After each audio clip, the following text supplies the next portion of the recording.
The crystal chandelier above cast shadows that danced across my face as I adjusted my black uniform for the 100th time that evening. My hands trembled slightly, not from nerves about serving Manhattan's elite, but from the weight of what this night represented. My name is Sarah Elizabeth Morrison, and I'm 28 years old. Tonight, I stood in the grand ballroom of the Plaza Hotel, surrounded by the most powerful people in corporate America. But they didn't see Sarah Elizabeth Morrison, the MIT graduate with a master's degree in business administration. They saw a waitress. The irony wasn't lost on me. 3 years ago, I had walked these same halls as a guest, wearing designer gowns and discussing market strategies with Fortune 500 C. Now, I carried silver trays and kept my eyes downcast, invisible to the world that had once embraced me. "Excuse me, Ms." A woman's voice cut through my thoughts.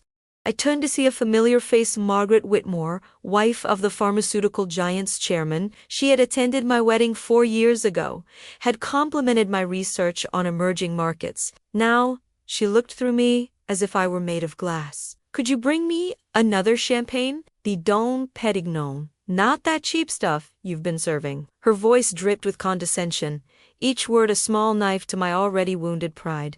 "Of course, mum," I replied, my voice steady despite the storm brewing inside me. I had learned to swallow my pride, to let it burn in my throat rather than explode in my chest. As I walked toward the bar, I caught a glimpse of my reflection in the mirrored wall.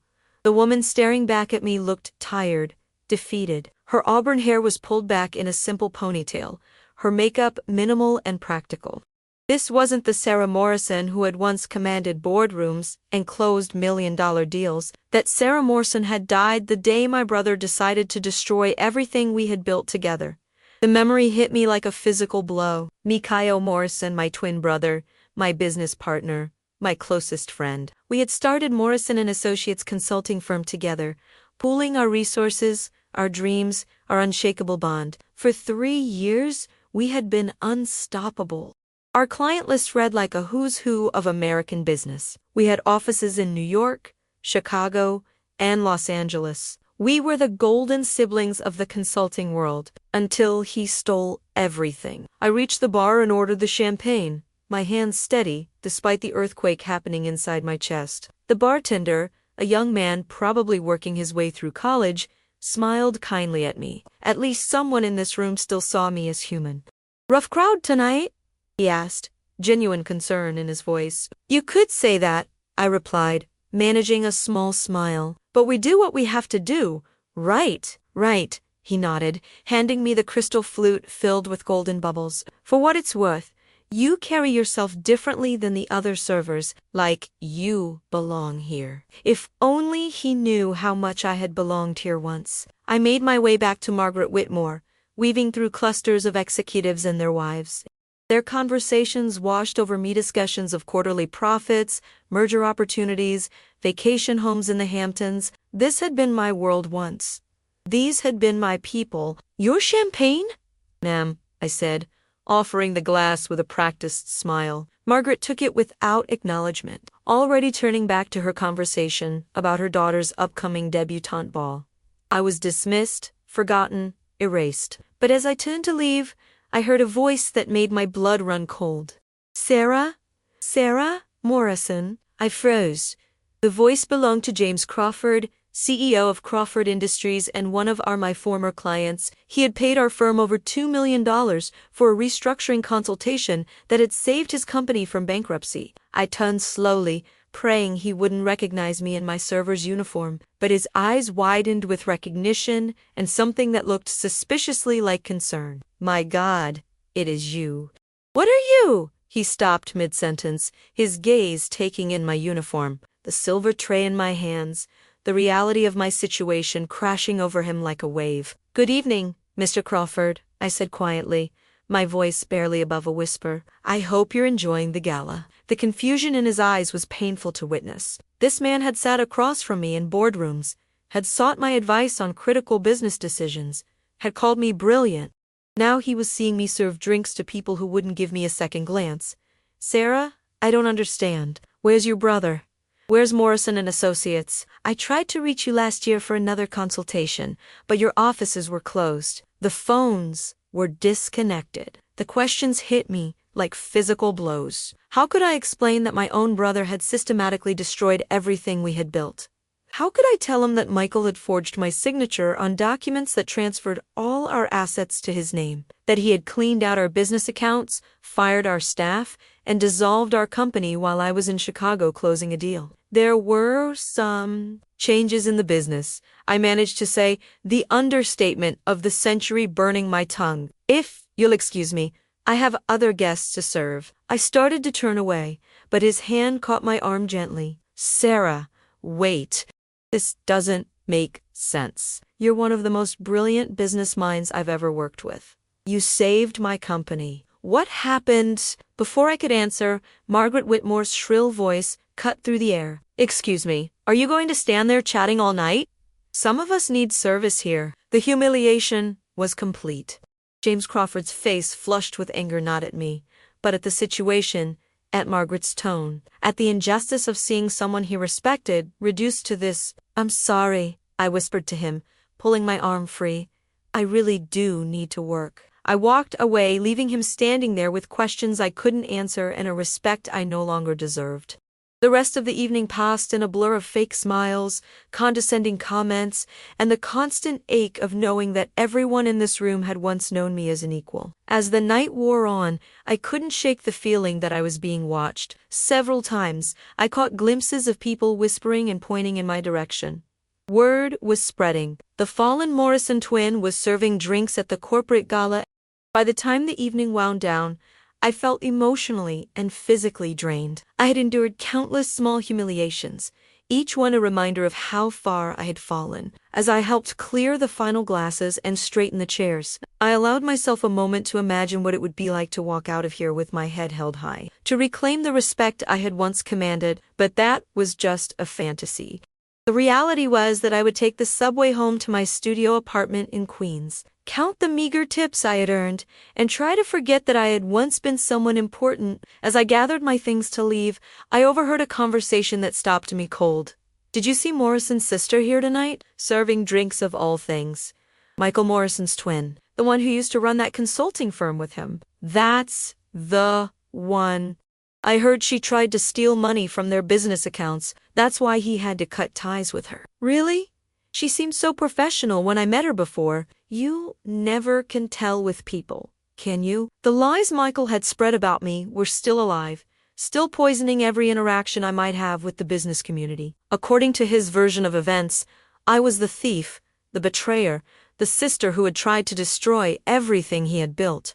I walked out into the cold New York night, my uniform still clinging to my skin like a second skin of shame. The city lights blurred through the tears I refused to let fall. I had survived another night, earned another day's wages, but at what cost? As I descended into the subway station, I made a promise to myself. Somehow, some way, I would find a path back to the woman I used to be. I would reclaim my name, my reputation, my life. I just had no idea how. The alarm clock shrieked at 5:47 a.m., 3 minutes before I had set it to ring. I had been lying awake for hours anyway, staring at the water stain on my ceiling that looked like a map of some forsaken country. My studio apartment in Queens was a far cry from the Manhattan penthouse I had once called home. 3 years. 3 years since Michael destroyed everything, and I still woke up some mornings expecting to find myself in my old life. Expecting this to all be some terrible nightmare, I dragged myself out of bed and made coffee with the cheap instant powder that tasted like bitter regret. The morning light filtering through my single window was gray and unforgiving, casting everything in the color of disappointment. My phone buzzed. A text from my supervisor at Elite Catering Services.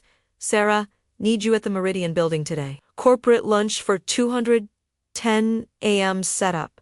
I stared at the message, my heart sinking. The Meridian building. Michael's building. Morrison and Associates, now just Morrison Consulting, occupied the entire 40th floor, the floor we had once shared, the floor where our dreams had grown and died. I typed back, I'll be there, but my fingers hovered over the send button. I couldn't face that building, couldn't risk seeing him. Not today.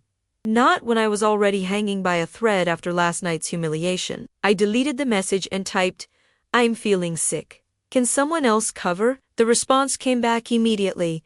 Sarah, you've called in sick 3 times this month. If you miss today, don't bother coming back. I stared at the phone screen, my reflection ghost-like in the black surface. I couldn't afford to lose this job. I was already behind on rent, living on instant noodles and tap water. Pride was a luxury I couldn't afford. I'll be there, I finally typed, each letter feeling like a small surrender. An hour later, I stood outside the Meridian building, my catering uniform crisp and my face carefully composed. The lobby was exactly as I remembered: marble floors, soaring ceilings, and the familiar scent of expensive cologne and fresh flowers. The security guard, Marcus, looked up as I approached with my identification badge. His face broke into a warm smile of recognition. Sarah Morrison. My God, girl, where have you been? I haven't seen you in forever. The kindness in his voice almost broke me. Marcus had been working this lobby for 8 years. He had seen me every day during the height of Morrison and Associates, had always greeted me with genuine warmth. He had no idea what had happened, no idea that the woman standing before him was a ghost of who she used to be. Hello, Marcus. I managed, my voice steady despite the storm inside me. I'm here for the corporate lunch setup. His smile faltered slightly as he took in my uniform, the catering company logo on my chest. I watched the confusion play across his face, the same confusion I had seen in James Crawford's eyes the night before. You're working for the caterers now? He asked gently, his voice careful and kind. Yes, I said simply. There was no point in explaining. No point in opening wounds that had never properly healed. Marcus processed this information with the grace of someone who had seen many rises and falls in his years working in Manhattan's corporate district. He nodded slowly, his expression shifting to one of quiet understanding. Well, he said, stamping my visitor's badge with extra care, you always were one of the good ones, Sarah. Whatever brought you here, I'm glad to see you again. The elevator ride to the 35th floor felt like a journey through time. Each floor we passed held memories. The 22nd floor, where we had signed our first major client. The 28th floor, where we had celebrated our first $1 million deal. The 32nd floor, where I had once pitched a revolutionary restructuring plan to a room full of The doors opened, and I stepped into a world I had helped create but no longer belonged to. The catering setup was already underway. Tables draped in white linen, crystal glasses catching the light, elegant floral arrangements that probably cost more than my monthly rent. It was beautiful, sophisticated, perfect, everything I had once been part of designing for our own corporate events. Sarah, thank God you're here, called Janet, the catering supervisor. We're setting up for Morrison Consulting's quarterly client lunch. 200 of their biggest clients. The CEO specifically requested our premium service. My blood turned to ice. The CEO, Michael Morrison, apparently, he's announcing some major expansion plans today. This is a huge account for us. I felt the world tilt slightly. Michael would be here in the same room. After 3 years of carefully avoiding any event where he might appear, fate had cornered me. I spent the next hour arranging place settings with mechanical precision, my hands steady even as my mind raced. I had constructed elaborate fantasies about this moment, imagining what I would say if I ever saw him again, how I would confront him, how I would demand answers. But now, faced with the reality, I felt only a bone-deep exhaustion. The anger I had carried for 3 years felt heavy and useless, like armor that no longer fit. Sarah, Janet called, I need you to work the executive table. The CEO and his top clients. Can you handle that? I nodded, not trusting my voice. Of course, I would be serving Michael. Of course, the universe would demand this final humiliation. The guests began arriving at noon. I recognized many faces: former clients, business partners, competitors, people who had once sought my advice, who had respected my opinion, who had considered me an equal. Now they looked through me, seeing only the uniform, only the role I was playing. And then he walked in. Michael Morrison looked exactly as I remembered, but somehow more polished, more confident. His dark hair was perfectly styled, his suit tailored to perfection. He moved through the room like he owned it, which, I supposed, he did. He had always been the more charismatic of us, the one who could work a room, who could make clients feel like they were his closest friends. He was everything I had once been, and everything I could never be again. I watched from the service station as he greeted his guests, his smile bright and genuine. To everyone in this room, he was the successful CEO of Morrison Consulting, the brilliant strategist who had built a thriving business from nothing. They had no idea that the foundation of his success was built on betrayal, that his empire was constructed from the ruins of our shared dreams. Ladies and gentlemen, Michael's voice rang out across the room, commanding attention effortlessly. Welcome to Morrison Consulting's quarterly client appreciation lunch. I can't begin to express how grateful I am for your continued trust and partnership. The room erupted in polite applause. I found myself mechanically clapping along, my hands moving independently of my brain. As many of you know, Michael continued, Morrison Consulting has experienced unprecedented growth over the past 3 years. We've expanded to 5 cities, doubled our client base, and consistently delivered results that exceed expectations. More applause. I felt sick. This success wouldn't have been possible without the incredible team we've assembled. And of course, without clients like you, who challenge us to be better every day. He was Jad. He had always been good at this, at making people feel special, at crafting narratives that served his purposes. But I knew the truth. I knew that every success he was claiming had been built on the foundation we had created together, using strategies we had developed as partners, leveraging relationships I had cultivated. Now, Michael said, his eyes scanning the room, I'd like to share some exciting news about our next phase of expansion. His words stopped abruptly. His gaze had found me, standing by the service station in my black uniform, a silver tray in my hands. For a moment, the mask slipped. I saw shock flash across his face, followed quickly by something that might have been pain. We stared at each other across the room, separated by 30 feet and 3 years of silence. In that moment I saw not the successful CEO, but my twin brother, the boy who had shared my dreams, who had promised we would conquer the world together. But the moment passed. Michael's professional smile returned, smooth as silk. Excuse me, he said to the room. I need to speak with our catering supervisor about the service. He walked toward me with measured steps, his expression carefully neutral. The room's attention had shifted to their meals, but I could feel several pairs of eyes watching this unexpected interaction. Sarah, he said quietly when he reached me, his voice barely above a whisper. Michael, I replied, my voice steady despite the hurricane in my chest. We stood there for a moment, 2 people who had once shared everything, now strangers in expensive suits and catering uniforms. What are you doing here? He asked, his voice carrying a note of genuine confusion. Working? I said simply. Some of us have to. He flinched at the barb, and for a moment I saw the brother I used to know, the one who had cried with me when our parents died, who had held my hand when I was scared, who had promised that we would always be a team. Sarah, we need to talk, he said, his voice urgent. Not here, not like this. Can we? There's nothing to talk about, Michael, I interrupted, my voice cutting through his words like a blade. You made your choice 3 years ago. You chose to destroy everything we built together. You chose to steal from me, to lie about me, to ruin my reputation. You chose your version of success over your sister. That's not, he started, but I held up my hand. I'm working, I said. And you have guests to entertain. I'm sure they're eager to hear about your expansion plans, the ones built on the strategies we developed together. His face went pale. Sarah, please, you don't understand what happened. You don't know the whole story. I know enough, I said, picking up a tray of champagne glasses. I know that my own brother betrayed me.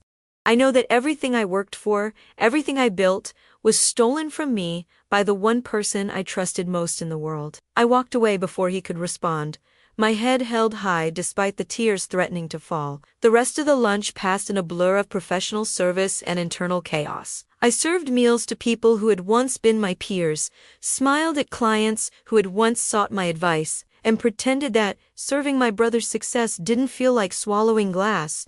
As the event wound down, I caught Michael watching me several times. His expression was unreadable, but I could see the tension in his shoulders, the way his jaw clenched when he thought no one was looking. I was packing up the serving station when he approached me one final time. "Sarah," he said, "I'm coming to your apartment tonight.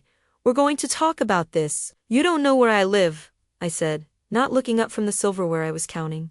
"I know everything about where you live," he said quietly. "I've known for 3 years. I've been keeping track." The words hit me like a physical blow. He had been watching me, monitoring my descent from successful consultant to struggling server. "Why?"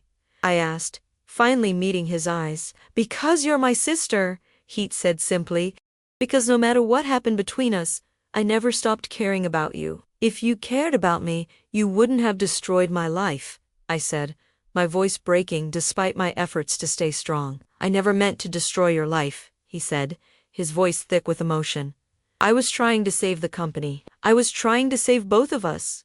By stealing from me, by lying about me, by ruining my reputation, by protecting you from something you couldn't handle," he said, his voice rising slightly, "by taking the blame for something that was never your fault." Before I could ask what he meant, Janet called out that it was time to leave. Michael stepped back, his hands clenched at his sides. "I'll be at your apartment at 8 o'clock, he said. "We're going to finish this conversation." As I walked away, I realized that for the first time in 3 years, I actually wanted to hear what he had to say, because despite everything, despite the pain and the betrayal and the years of struggling alone, Michael was still my brother. And maybe, just maybe, there was more to this story than I knew. I sat on my threadbare couch, staring at the door of my studio apartment, waiting for the knock that would change everything. My hands trembled as I held a mug of coffee that had gone cold an hour ago. The clock on my wall, a cheap plastic thing I'd bought at a dollar store, ticked toward 8 o'clock with relentless precision. I had spent the afternoon in a state of emotional limbo, replaying every memory of the day Michael had destroyed our partnership. The day I had come back from Chicago, triumphant from closing the biggest deal of our careers, only to find our offices empty, our accounts drained, and my professional reputation in ruins. At exactly 8 o'clock, 3 soft knocks echoed through my apartment. I opened the door to find Michael standing in the hallway, looking as nervous as I felt.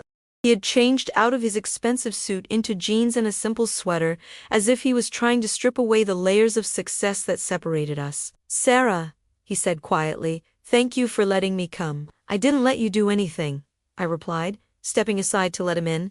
"You invited yourself." He walked into my apartment, and I watched his face as he took in the reality of my living situation. The studio was maybe 400 square feet, with a fold-out bed, a tiny kitchenette, and a single window that looked out onto a brick wall. It was clean but sparse, furnished with second-hand pieces, and decorated with nothing but necessity. "God, Sarah," he whispered, "I had no idea it was this bad." "What did you expect?"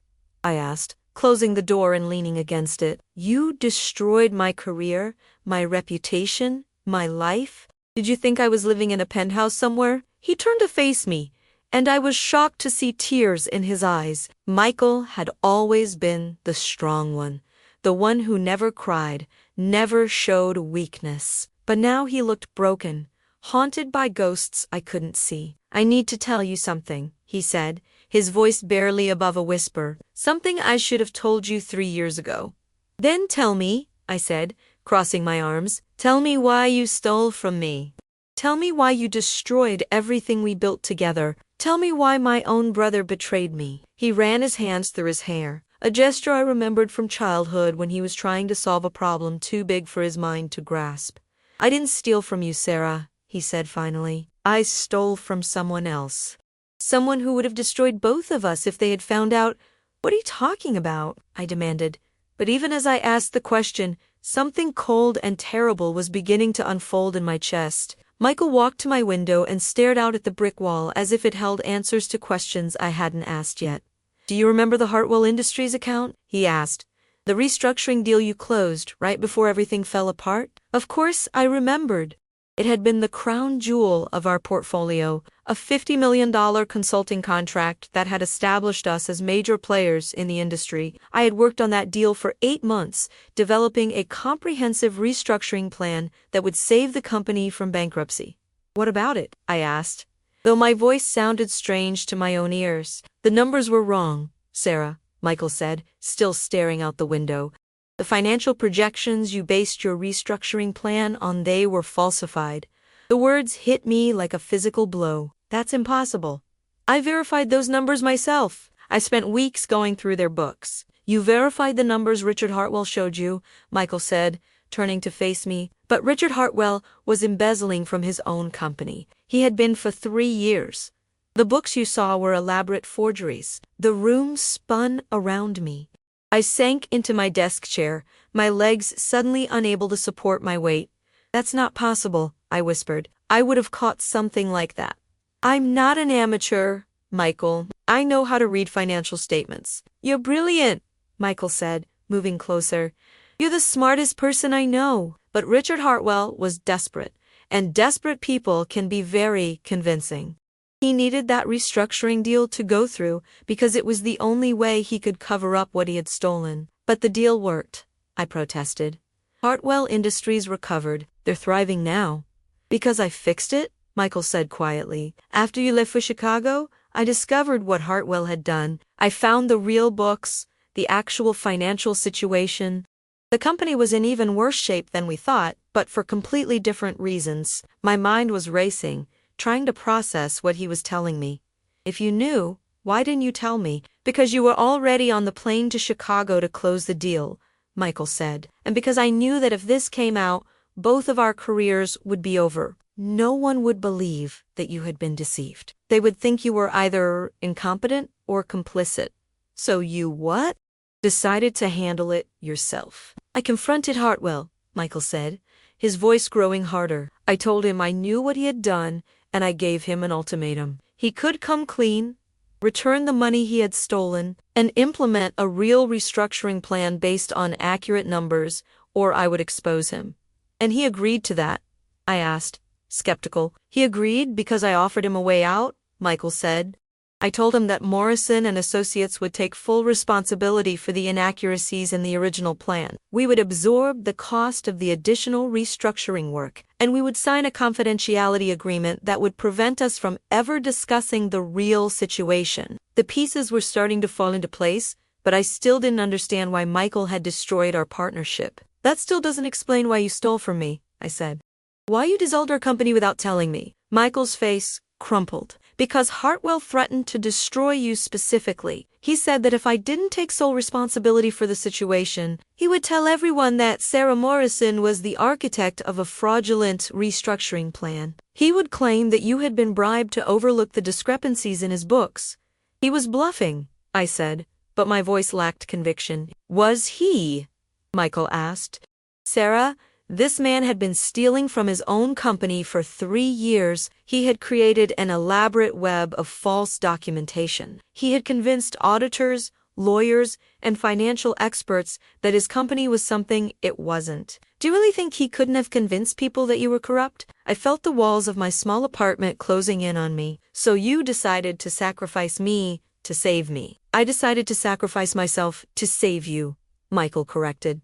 I dissolved Morrison and Associates and started Morrison Consulting as a sole proprietorship. I took all the debts, all the liability, all the responsibility. I made it look like you had tried to steal from the company, so that no one would ever suspect you of being involved in the Hartwell situation. You ruined my reputation to protect my reputation? I asked, my voice rising with incredulity. I gave you a small, recoverable scandal instead of a career-ending fraud investigation, Michael said. I thought you would be able to start over somewhere else. I thought you would rebuild. Without telling me? I demanded. Without giving me a choice. Because I knew you would never let me do it if you knew, Michael said, his voice breaking. I knew you would insist on fighting Hartwell, on exposing the truth, on clearing your name, no matter what the cost. And I couldn't let you do that, Sarah. I couldn't let you destroy yourself for the principle of the thing. I stared at my brother, seeing him clearly for the first time in 3 years. The successful CEO facade was gone, replaced by the twin brother who had always tried to protect me, even when I didn't want to be protected. You should have told me, I whispered. You should have trusted me to make my own decisions. I know, he said, tears streaming down his face. I know, and I'm sorry. I'm so sorry, Sarah. I've watched you struggle for 3 years, knowing that I was the cause of your pain, knowing that I had taken away everything you had worked for. You said you'd been keeping track of me, I said. What did you mean? Michael pulled out his phone and showed me a screen. It was a bank account statement, my bank account statement. I've been depositing money into your account every month, he said quietly. Not much, because I knew you would notice if it was too much, but enough to keep you from being homeless, to keep you fed. I stared at the screen, recognizing the small, irregular deposits I had assumed were processing errors or forgotten refunds. They had been keeping me afloat for 3 years. The difference between surviving and drowning. You've been taking care of me, I said, the words tasting strange in my mouth. I've been trying to, he said. I've been trying to figure out how to make this right without making it worse. I've been trying to find a way to give you back your life. Why now? I asked. Why are you telling me this now? Michael looked down at his hands, his fingers twisting together nervously. Because I found a way to fix this. I found a way to expose Hartwell and clear your name, but I need your help to do it. How? I asked, though I wasn't sure I wanted to know the answer. Hartwell Industries is going public next month, Michael said. They're filing for an IPO, which means they have to disclose their complete financial history. I have evidence of Hartwell's embezzlement, evidence that would prove you were deceived, not complicit, and you want to expose this evidence. I want to give you the choice, Michael said. I want to give you the power to decide whether to expose the truth or let sleeping dogs lie. I want to give you back the control I took away from you 3 years ago. I stood up and walked to my window, looking out at the brick wall that had been my view for 3 years. The wall that had witnessed my tears, my struggles, my gradual acceptance of a diminished life. If we expose Hartwell, I said slowly, what happens to Morrison Consulting? Probably nothing good, Michael admitted. We would likely face lawsuits, regulatory investigations, loss of clients. The business I built on the foundation of our work together would probably be destroyed, and you're willing to risk that. I'm willing to risk everything, Michael said, his voice strong and clear. Because I can't live with what I've done to you. I can't live with knowing that I stole your future to protect you from a past that was never your fault. I turned to face my brother, this man who had been my partner, my betrayer, and my secret guardian all at once. I saw in his eyes the same determination that had driven us to build Morrison and Associates in the first place, the same fierce love that had motivated him to destroy it. I need time to think, I said. Of course, Michael said, moving toward the door. Take all the time you need. But, Sarah, yes? I want you to know that whatever you decide, I'm proud of you. I'm proud of how you've survived, how you've kept going despite everything. You're stronger than I ever was. After Hay left, I sat in my apartment for hours, staring at the wall and thinking about choices. The choice to trust my brother again. The choice to risk everything for the truth. The choice to reclaim the life I had lost or to build a new one from the ashes of the old. As dawn broke over Queens, I realized that for the first time in 3 years, I had a choice to make. And that, in itself, was everything.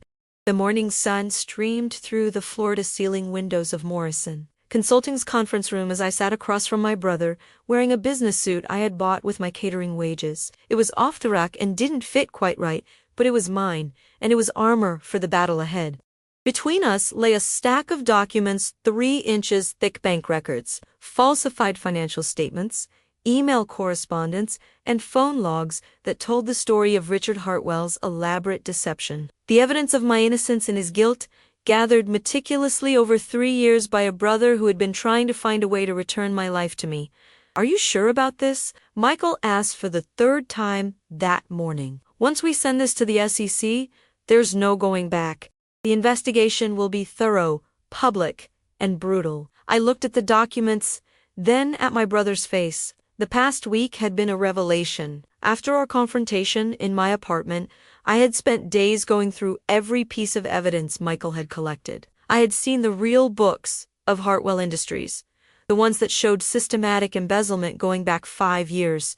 I had read emails where Hartwell discussed his need to find a brilliant but naive consultant who would legitimize his false projections. I had seen the payments he had made to accounting firms to create the falsified documents. I had unknowingly based my restructuring plan on. But more than that, I had seen the evidence of Michael's own investigation, the private investigators he had hired, the forensic accountants he had consulted, the lawyers he had retained to find a way to expose the truth without destroying me in the process. "I'm sure," I said, signing the complaint that would trigger a federal investigation into Hartwell Industries. "I'm tired of living in the shadows of someone else's lies." Michael nodded and countersigned the documents. Within an hour, our lawyer would deliver them to the Securities and Exchange Commission. Within days, Richard Hartwell's world would begin to unravel. "There's something else," Michael said, pulling out another folder. "Something I've been working on while I gathered this evidence." He slid the folder across the table. Inside was a partnership agreement, legal documents, and a business plan that took my breath away. "Morrison and Morrison Consulting," I read aloud. "Michael, what is this?" "It's what should have been," he said simply. "A true partnership between equals. I've been restructuring the company, preparing for the day when I could ask you to join me again. Not as my employee, not as someone I'm helping, but as my partner." I stared at the documents, my vision blurring with tears I had held back for 3 years. "You want me to be your partner again? After everything?" "I want you to be my partner again because of everything," he said. "Because you're brilliant, because you're ethical, because you're everything this industry needs more of. Because Morrison Consulting exists only because of the foundation we built together. But your clients, your reputation, will survive or they won't," Michael interrupted. "But I won't survive without my sister. I won't survive knowing that I have everything while you have nothing, knowing that I succeeded by sacrificing you." The phone rang, interrupting the moment. Michael answered, his face growing serious as he listened. "That was our lawyer," he said after hanging up. "The SEC has accepted our complaint. They're opening an investigation into Hartwell Industries immediately." "How long before it goes public? Days? Maybe a week?" "Hartwell will know within hours that his past is catching up with him." I felt a strange mix of terror and exhilaration. After 3 years of hiding, of being invisible, of accepting blame for something I hadn't done, the truth was finally going to come out. "Sarah," Michael said, "there's something else you need to know. James Crawford called this morning." My blood went cold. James Crawford, the CEO who had recognized me at the gala, who had seen me serving drinks to people who had once been my peers. "He wants to offer you a position," Michael continued, "Director of Strategic Consulting. He said that seeing you at the gala reminded him of how much his company had benefited from your work, and he's been thinking about offering you a position for years. He wants to hire me. After seeing me as a waitress, he wants to hire you because he saw you as a waitress," Michael said. He said anyone who could maintain that level of dignity and professionalism while serving people who had once been her peers was exactly the kind of person he wanted on his team. The irony was overwhelming. The night that had felt like my greatest humiliation had actually been my redemption in the eyes of someone who mattered. "I told him you were already spoken for," Michael said with a smile, "that you were about to become my partner again." "You were pretty confident of my answer," I said, but I was smiling too. "I was hopeful," he corrected. "I've been hopeful for 3 years." We spent the rest of the morning going through the details of our new partnership, the cases we would take on, the direction we wanted to take the company. It felt like coming home after a long, painful journey. 2 days later, the story broke. "Embezzlement scandal rocks Hartwell Industries," screamed the headline in the Wall Street Journal. The article detailed Richard Hartwell's systematic theft of company funds, his elaborate scheme to cover up the embezzlement, and his manipulation of outside consultants to legitimize falsified financial data. But buried in the article was a smaller story that meant everything to me. "Investigation clears consulting firm of wrongdoing." The article went on to explain that Sarah Morrison, formerly of Morrison and Associates, had been deceived by falsified documents and was actually the whistleblower whose evidence had led to Hartwell's exposure. The consulting firm's dissolution 3 years earlier had been a protective measure, not an admission of guilt. My phone rang constantly that day. Former clients calling to apologize, to offer work to rebuild bridges that had been burned by lies, competitors calling to offer respect they had withheld for 3 years, journalists calling to interview the brilliant consultant who had uncovered one of the biggest corporate fraud schemes of the decade. But the call that mattered most came from Margaret Whitmore, the woman who had dismissed me so cruelly at the gala. "Miss Morrison," she said, her voice stiff with embarrassment, "I'm calling to apologize for my behavior at the Plaza Hotel gala. I had no idea who you were, and I treated you with inexcusable disrespect." "You treated me exactly as you saw me," I said calmly. "A waitress doing her job. There's nothing wrong with that." "But you're not a waitress," she protested. "You're a brilliant consultant who was wronged by a criminal." "I should have—" "Mrs. Whitmore," I interrupted. "I was a waitress that night. I was a woman doing honest work to support herself. That's nothing to be ashamed of, and it's nothing you should apologize for dismissing. What you should apologize for is treating any working person with condescension and disrespect." There was a long pause. "You're right," she said finally. "I'm sorry for that, for all of it." "Apology accepted," I said. "And Mrs. Whitmore, when you see a server at your next event, maybe try to remember that you have no idea what their story is." A month later, I stood in the newly renovated offices of Morrison and Morrison Consulting, looking out at the Manhattan skyline. Our name was on the door, our clients were calling, and our future was bright. But more than that, I had learned something valuable during my 3 years in the wilderness. I had learned that dignity isn't something that can be taken from UITs, something you choose to maintain, regardless of your circumstances. I had learned that work has value, whether it's developing corporate strategies or serving champagne at gala. I had learned that sometimes the people who see you most clearly are the ones who see you when you think you're invisible. Michael joined me at the window, 2 cups of coffee in his hands. Real coffee this time, not the instant powder I had lived on for 3 years. "Any regrets?" he asked. I thought about the question seriously. Did I regret the 3 years of struggle? The nights spent wondering if I would make rent? The humiliation of being dismissed by people who had once sought my advice? "No," I said finally. "I regret that it happened the way it did, but I don't regret the experience. It taught me who I really am, and it taught me who you really are too." "And who am I?" Michael asked. "You're my brother," I said simply. "The one who was willing to sacrifice everything to protect me, even when it meant sacrificing our relationship. The one who spent 3 years trying to find a way to make things right." "And who are you?" he asked. I smiled, thinking of the woman who had served drinks at the Plaza Hotel gala, who had maintained her dignity in the face of dismissal, who had survived 3 years of struggle and come out stronger.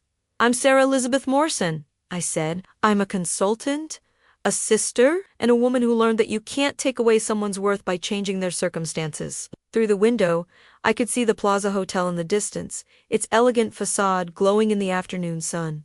In a few months, there would be another gala, another gathering of Manhattan's elite. But this chimney, if I attended it, would be as a guest, not a server. And if I saw someone in a service uniform being dismissed or condescended to, I would remember the woman I had been, the dignity I had maintained, and the truth that every person has a story worth respecting. The phone rang, our first call of the afternoon. Michael answered with our new greeting. "Morrison and Morrison Consulting. This is Michael Morrison." I listened to him schedule a consultation with a potential client, watched him take notes with the same careful attention to detail he had always brought to his work. But now there was something else there too, a piece that had been missing for 3 years, a completeness that only came from knowing that we were finally whole again. When he hung up, he looked at me with a smile that reminded me of the boy who had once promised that we would conquer the world together, ready to get back to work. He asked. "Ready," I said, and meant it. Outside, the city hummed with energy and possibility. Inside, 2 siblings who had lost and found each other again, prepared to face whatever challenges lay ahead together, as it should have been from the beginning. The truth had set us free, but more than that, it had brought us home. 6 months later, I stood at the podium of the same Plaza Hotel ballroom where I had once served drinks, addressing a room full of business leaders at the annual Women in Business Excellence Awards. I had been invited to speak about resilience, about overcoming adversity, about the importance of maintaining integrity in the face of impossible challenges. "There's a moment," I said to the audience, when you realize that your circumstances don't define your character defines how you handle your circumstances. For me, that moment came when I was serving champagne to people who had once been my peers. People who looked through me as if I were invisible. I paused, looking out at the sea of faces. Some of them had been in this room that night. Some of them had been the ones who dismissed me, who treated me as less than human because of the uniform I wore. I want to tell you that I maintained my dignity that night because I'm exceptionally strong or noble. But the truth is, I maintained my dignity because I had no other choice. When everything else is stripped away, your career, your reputation, your financial security, dignity is the one thing that remains yours to keep or surrender. I saw Margaret Whitmore in the audience, nodding with understanding. I saw James Crawford, who had offered me a job based on witnessing my grace under pressure. I saw dozens of other faces, some familiar, some not, all listening with the attention of people who understood that success and failure are often separated by the thinnest of margins. But here's what I learned during those 3 years of struggle. Every person you encounter is fighting battles you know nothing about. The server bringing you coffee might be a former executive rebuilding her life. The janitor cleaning your office might be a brilliant mind temporarily displaced by circumstances beyond his control. The person asking for your patience might be someone who has already shown more strength than you could imagine. I found Michael in the audience, sitting in the front row, his eyes bright with pride and unshed tears. Next to him sat our newest employee, a young woman who had been blacklisted from the industry after refusing to participate in a cover-up at her former company. She had been working as a barista when we found her, and she was now one of our most valuable consultants. The business world likes to talk about resilience, about bouncing back, about getting back on your feet, but sometimes resilience isn't about bouncing back. Sometimes it's about crawling forward 1 inch at a time, maintaining your integrity when it would be easier to surrender your principles. I concluded my speech to thunderous applause, but the moment that mattered most came afterward, when a young server approached me as I was leaving. "Ms. Morrison," she said nervously, "I just wanted to thank you for what you said tonight. I'm working here while I finish my MBA, and sometimes people make me feel like this job is something to be ashamed of." "What's your name?" I asked. "Jennifer," she said. "Jennifer Martinez." "Jennifer," I said, shaking her hand firmly, "there is no shame in honest work. There is no shame in doing what you have to do to build the life you want. And there is absolutely no shame in serving others. In fact, it's one of the most noble things you can do." She smiled, her eyes bright with tears. "Thank you. That means more than you know." As I walked out of the Plaza Hotel that night, I reflected on the journey that had brought me from serving in this ballroom to speaking from its stage. It had been a journey of loss and redemption, of betrayal and forgiveness, of falling and rising again. But, most importantly, it had been a journey of discovering that worth isn't determined by circumstances, that dignity can't be taken away, only surrendered, and that sometimes the most profound lessons come from the most painful experiences. I had learned that I was stronger than I had ever imagined, more resilient than I had ever needed to be, and more capable of grace under pressure than I had ever been tested to show.